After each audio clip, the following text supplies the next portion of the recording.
ఓకేనా? కలర్ ఓకేనా? ఫ్రీగా లైటింగ్ ఓకేనా? కొంచెం వెనక జరుగుతాం సార్. ఇంకెలాగని రాదు. అబ్బా లైట్ వేసారయ్యా, థ్యాంక్స్ అబ్బా.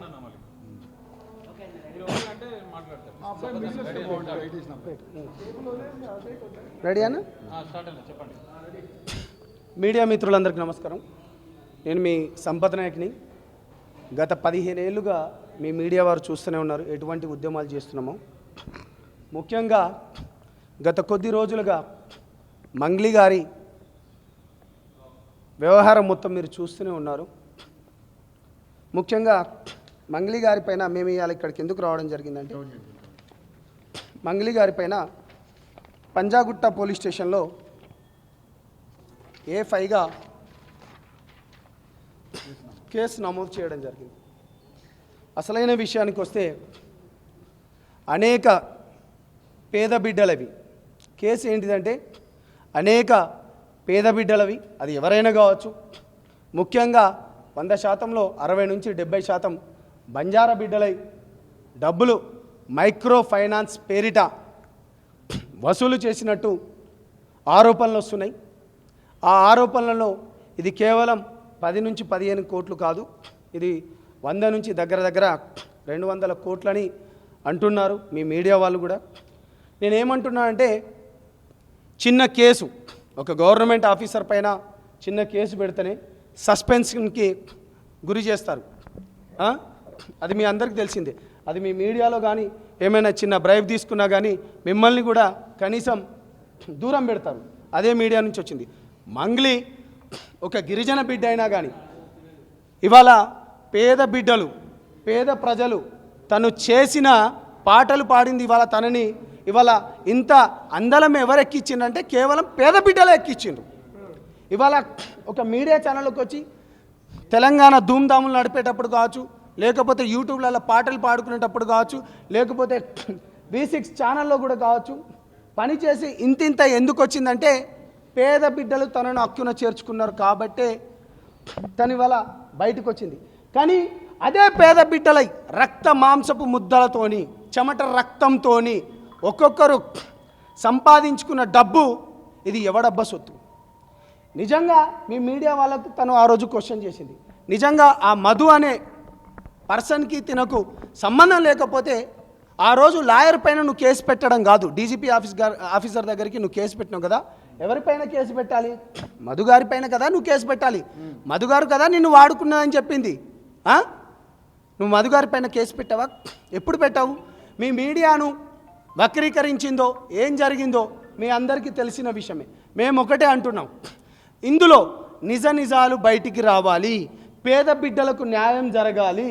మేము ఇంకా పూర్తి వివరాలు, ఎందుకంటే ఈ తెలంగాణ రాష్ట్రంలో ఉద్యమంలో కీలకంగా పనిచేసిన వాళ్ళం కావచ్చు. ఇవాళ తను మా గిరిజన బిడ్డ అయినా సరే మేము వెనుక వేసుకోవడం రాలేదు. మేము ఎక్కడ వెనుక వేసుకున్నాం, నీతి నిజాయితీ ధర్మంతో ఉన్నాం కాబట్టి. తమ్ముడు అశోక్ చైత్ర విషయంలో కూడా పనిచేసాడు. రఘురామ్ రాథోడ్ గారు ఒక సేవాలాల్ సేన నుంచి ఉన్నాడు మైదాన ప్రాంతంగా. అనేక మిత్రులు కూడా ఇవాళ ఎందుకు వచ్చినామంటే, దీన్ని కడుక్కోండి మీరు. ఈ FIR ఏదైతే ఉందో ఇది పచ్చి అబద్ధం. ఈ బిడ్డల పక్షాన మీరు నిలబడి మీరు దాన్ని ప్రూవ్ చేసుకోండి. మా జాతి ఇవాళ ఇటువంటిది కాదు, న్యాయం జరగాలి అంటున్నాం. ఇవాళ మీకు ఒక 2 విషయాలు చెప్పదలుచుకున్నాను. బాలాజీ గారు, మధు గారు అసలు నల్గొండలో ఎందుకు అరెస్ట్ అయ్యారు? Point number 1. ఆ ఎస్పీ ఎందుకు, అక్కడున్న గౌరవనీయులైన ఎస్పీ ఎందుకు అరెస్ట్ చేయబడ్డాడు? వాళ్ళకు 3 నెలల సమయము మధు గారికి ఎందుకు ఇవ్వబడ్డది? ఆ మధు గారికి ఇవ్వబడ్డ తర్వాత తను జైలుకి ఎందుకు పోవడం జరిగింది? బాలాజీ గారితో పాటు మధు గారు కూడా ఎందుకు జైలుకి ఇవ్వబడ్డది? అసలు మంగ్లీ గారికి మధు గారికి సంబంధమే లేదంటున్నారు కదా. ఈ వివరాలు మేము కొద్ది రోజులలో మీకు తెలుపుతాం. పూర్తి డేటా, ఇటు దేవరకొండ కావచ్చు, ఇటు మాల్ కావచ్చు, ఇటు మల్లెపల్లి కావచ్చు, ఇటు కర్నూలు డోన్ కావచ్చు, లేకపోతే కర్ణాటకలో అనేక పేద బిడ్డలై ఇవాళ ఎవరు ఈ పేద బిడ్డలై రక్తమాంసం కాదా? మేము ఒకటే అడుగుతున్నాం, మీకు మంగ్లీ గారు ఏ మాత్రం చిత్తశుద్ధి ఉన్నా కానీ మీరు ఆ రోజు ప్రెస్తో కూడా మాట్లాడిన పద్ధతి కూడా మాకు నచ్చలేదు. నిజంగానే ఇవాళ మీ ఆడబిడ్డను కదా, మీ ముందు నిలబడ్డాను కదా, మీకెళ్ళి నేను బయటికి వచ్చిన కదా, మీరే కదా నన్ను నిలబెట్టినామంటే మరి ఈ 100 కోట్లది, ఈ 100 నుంచి 100 కోట్లది ఆరోపణలు వస్తున్నాయి, ఈ ఎఫ్ఐఆర్ అయింది, దీనిపైన నిజాలు మీరు బయట పెట్టండి. మేమేం అంటలేము. ఈ నిజాలేందో మాకు తెలుసు, మీకు తెలుసు. ఎందుకంటే నేను ఒక గిరిజన బిడ్డ లెక్కున్నా, నేను ఒక తెలంగాణ తెలంగాణ ఉద్యమకారు లెక్కున్నా. ఏం దేవరకొండ ఎంత కిలోమీటర్ మాకు తెలియవా ఏమేం జరిగిందో బయట పెట్టాలని అవన్నీ? మల్లెపల్లిలో తెలియదా? జహీరాబాద్లో ఏం జరిగిందో తెలియదా? అవన్నీ విత్ సాక్ష్యాలతో పాటు బయట పెడతాం మేము. డెఫినెట్గా మీ బిగ్ టీవీ వాళ్ళకు తెలుసు. మొన్న ఒక ఉస్మానియా బిడ్డ చనిపోయినా కానీ మీ బిగ్ టీవీ వాళ్ళు మంచిగా చేసిండ్రు. నా గురించి మీ అందరికీ తెలిసిందే. నిజాయితీ ఎక్కడున్నా, నీతి నిజం ధర్మం ఎక్కడున్నా మేము దాని గురించి పోరాడతాం. అందుకనే మేము ఇవాళ ప్రొడ్యూసర్ కౌన్సిల్కి ఎందుకు వచ్చినామంటే, ఇవాళ మంగ్లీ గారికి ఫిలింలో ఛాయిస్లు ఇచ్చేది సినిమాకు బలం ఎవరు? ప్రొడ్యూసర్స్. కాబట్టి మేమేమంటున్నామంటే ప్రొడ్యూసర్లందరికీ ఒకటి ఇచ్చిపోతున్నాను. నేను కూడా ఒక Telangana movie artist association general సెక్రటరీగా గతంలో కూడా నేను మూవీస్ చేసిన లెక్క కూడా ఉన్నాను. కాబట్టి ప్రొడ్యూసర్లే సినిమాకు కీలకం. కాబట్టి ఇటువంటి ఆరోపణలు వచ్చిన మంగ్లీ గారిని ఇవి నిజాలు అని బయటకు తెలిసేలోపు తనని బహిష్కరించవలసిందిగా ఒక గిరిజన సంఘాలు ఉన్న కానీ, ఒక తెలంగాణ మూమెంట్ కారులు కానీ, లేకపోతే ప్రజల పట్ల నీతి నిజాయితీ ధర్మం గురించి కొట్లాడే వ్యక్తుల లెక్క మేము ఇక్కడికి వచ్చినాం. ప్రొడ్యూసర్ వాళ్ళకు కూడా మేము ఒక రిప్రజెంటేషన్ ఇచ్చినాం. అదేవిధంగా మాకు కూడా కింద ఎవరైతే అసోసియేషన్లో వాళ్ళకు కూడా ఇవ్వబోతున్నాం. ఎవరికి? నేను అందుకనే అంటున్నాను రవి గారు, సినిమాకు బలం ఎవరు? ప్రొడ్యూసర్స్. అందుకనే నేను నీకు డైరెక్ట్గా వచ్చేసి ఈ ఎఫ్ఐఆర్ కాపీతో పాటు ఈ ప్రొడ్యూసర్స్ వాళ్ళకు తన పైన వచ్చిన ఆరోపణలు మొత్తం కొట్టివేసి, అందుకనే మేము ఒకటే చెప్తున్నాము, ఇక్కడ కార్డు లేకపోయినా ఇవ్వాల్సింది ఎవరు? ప్రొడ్యూసర్స్ కదా, అవకాశాలు ఇవ్వాల్సింది ప్రొడ్యూసర్. అందుకనే మేము డైరెక్ట్ ప్రొడ్యూసర్ గారికి వచ్చేసి ఈమె నిజమని, ఎందుకంటే మేము కొట్లాడేది పేద బిడ్డల గురించి. పేదలకు నువ్వు నిజంగా న్యాయం చేయి, బయటికి రా, మీతో పాటు మేము కూడా ఉంటాం. అంతే తప్పించి విక్టిమ్ కార్డు వాడకండి, దయచేసి విక్టిమ్ కార్డు వాడకండి. బంజారా అంటేనే నీతి నిజాయితీ ధర్మం గురించి కొట్లాడటం. మాది లకీసా బంజారా లేకపోతే శివాలాల్ మహారాజ్ వారసులం. మేము ధర్మం గురించి కొట్లాడతాం. మేము ఏమంటున్నాం అంటే ఒకటే, ఆ మోసపోయిన బిడ్డలలో మెజారిటీ పర్సెంట్ కూడా 60 నుంచి 70% బంజారా బిడ్డల డబ్బులే కదా. ఇవాళ నువ్వు విక్టిమ్ కార్డు వాడనవసరం లేదు కదా. అంటే నువ్వు ఇలా హత్య చేసి ఒకవేళ ఆరోపణలు వస్తే అది కాదు అనే నిజమేది దాంది వస్తారు.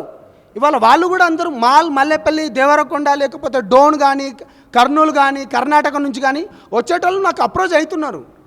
బట్ ఏంటంటే ఫస్ట్ ఇక్కడ మూలాలు ఎక్కడి? మొన్న తను మాట్లాడుకుంటుంటే నేను గత 30 రోజుల నుంచి నేను మొత్తం నష్టపోతున్నాం. ఎందుకు వచ్చిండ్రు? ఎట్లా మాట్లాడుతారు? అంటే నేను ఏమంటున్నా అంటే రవి గారు, మీరు ఎన్ని చెప్పినా మీ ఛానల్ వాళ్ళకు నేను నిజాలే చెప్తాను. యాక్టింగో అది నిజమో మీ మీడియా వాళ్ళకి తెలుసు, ప్రజలకు తెలుసు. మేము ఇవాళ రావడం గల కారణం ఎందుకు?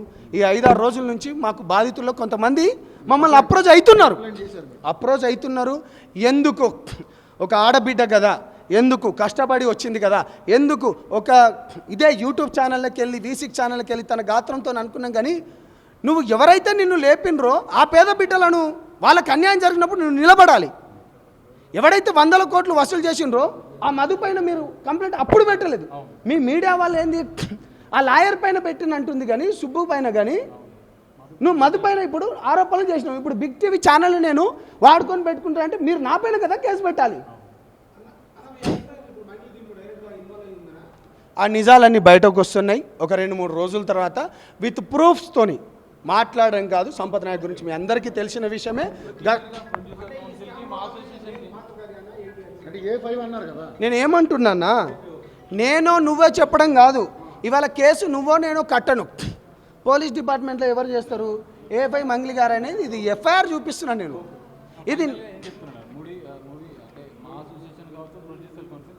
నేను ఫైనల్గా ఒకటే చెప్తున్నాను, ప్రొడ్యూసర్ కౌన్సిల్ కానీ లేకపోతే మా అసోసియేషన్ కానీ నిజాలు బయటకు వచ్చే వరకు, ఎందుకంటే ఈ ప్రొడ్యూసర్స్గా పేద బిడ్డలకు మోసం చేసిన అనే ఆరోపణలు ఉన్నాయి. కాబట్టి ఇవి నిజాలు తెలిసే వరకు తనకు ఏ ఈవెంట్తో పాటు, ఏ సినిమాలతో పాటు, ఏ పాటలతో పాటు, ఏ ఆర్గనైజేషన్తో పాటు దయచేసి ఇవ్వకండి. ఇవాళ మీ సినిమాలు కూడా చూడాలంటే ఈ పేద బిడ్డలే, అది ఏ సినిమా హీరో అయినా సరే ఈ పేద బిడ్డలే చూస్తున్నారు. నువ్వు దీన్ని వాడుకొని ఏం చేయాలనుకుంటున్నావు? ఇలా మోసమే కదా. వాళ్ళకి నిలబడు రండి. నిజంగా మోసాలు ఎవరైతే చేసిండ్రో ఇవాళ సిఐడి గారికి ఇచ్చిండ్రు అంటున్నాం కదా, మేము తనని కూడా ఇప్పుడు మేము తప్పు పట్టట్లేదు. మేమేమంటున్నాం, ఏ5గా నీ పైన అయింది, తనకు నిజంగా జస్ట్ దర్యాప్తు పూర్తయ్యే వరకు తనకి అవకాశాలు ఇవ్వద్దు. ఇవాళ ఒక గవర్నమెంట్ ఆఫీసరు మంగ్లీ గారు మధు విషయంలోన ఆల్రెడీ తను అరెస్ట్ అయ్యాడు. మాకు ఆల్రెడీ వస్తున్నాయి, ఇంటిమేషన్స్ వస్తున్నాయి. మధు గారు ఎక్కడెక్కడ పోయారు, ఎవరెవరితోని పోయారు, ఎవరెవరితోని కలిశారు, అవన్నీ విత్ డాటాతో ఇస్తాం మేము.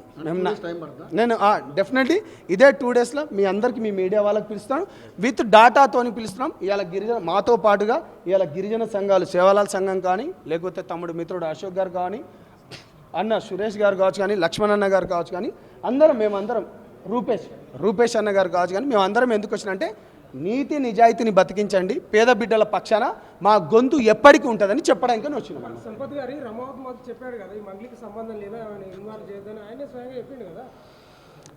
నేను మీకు అడిగిన తొలివేలుగా అడిగిన క్వశ్చన్కి విత్ ప్రూఫ్స్తోని విత్ 2 డేస్లో అన్నీ తెలుస్తాయి, అన్నీ డాటా తీస్తే. సమాజంలో కొంచెం పేరొచ్చుడుతోనే లేకపోతే ఈ సమాజాన్ని వాడుకొని ఈ విధమైన మోసాలు చేయద్దు.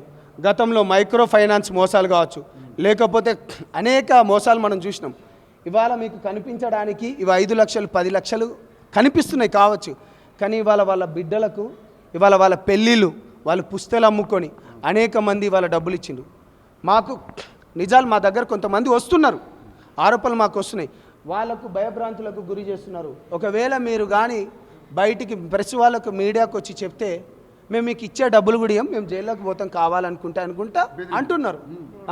అవి లేదు, నేను విత్ సాక్ష్యంతో వస్తాను, విత్ వీడియోస్ ప్రూఫ్స్తో ఇస్తాను. బిగ్ టీవీ వాళ్ళకు, తొలివేలు వాళ్ళకు, యోయో ఛానల్ వాళ్ళకు, ఏబిఎన్ వాళ్ళకు, మొన్న ఏబిఎన్ కూడా ఒక విద్యార్థి చనిపోతే బాగా క్రియేట్ చేసింది, బాగా చూపించింది. మేము ప్రతి ఒక్కరికి విత్ వీడియో విజువల్తో మేము వస్తాం, విత్ ప్రూఫ్స్తో వస్తాం. అంతవరకు ఆరోపణలు ఉన్నాయి కాబట్టి గిరిజన సంఘాలు మంగ్లీకి మద్దతు ఇస్తూనే కొంతమంది మీడియా వాళ్ళు ఆమెను తప్పుగా చిత్రీకరిస్తున్నారు, ఆమెను బదనాలు చేసే ప్రయత్నం చేస్తున్నారు, కామెంట్ చేస్తున్నారు. సో గిరిజన సంఘాలు వాళ్ళకి ఏమైనా చెప్పదలుచుకున్నారు? నేను ఎవరి అభిప్రాయం వాళ్ళకు ఉంటుందన్న, డెఫినెట్గా చెప్తున్నాం. మిగతా కమ్యూనిటీ విషయాలకు వస్తే ఎటువంటి, ఇక నేను ఈ విషయాలను చెప్పుకోలేను, ఎటువంటి మతాల పేరుతో పెళ్ళిళ్ళు చేసుకుంటారో అటువంటి వాళ్ళకు కూడా ఎటువంటి వాళ్ళు మతాలు సపోర్ట్ చేసుకుంటారో మీ అందరికి తెలిసిందే. కానీ మేము ఆ కోవకు రాము. మేము లకీసా బంజారా వారసులము. నీతి నిజాయితీ ధర్మం ఉంది కాబట్టి ఆ బుడదను మీరు చల్లుకొని, నేను ఆమెకు కూడా ఏంటంటే మీరు కడిగిన ముత్యం లెక్క బయటికి రండి అంటున్నాం. మేము ఒకటే అంటున్నాం, ఇక్కడ ఉన్నాయని ఆ ఆరోపణలు తుడిపేసుకోండి. ఇవాళ ఇప్పుడు ఉన్నాయని ఇక్కడ గిరిజన సంఘాలే కదా, నేను కూడా ఒక బంజారా బిడ్డను, బంజారా బిడ్డ ఇక్కడ అందరూ వచ్చింది బంజారా బిడ్డలమే.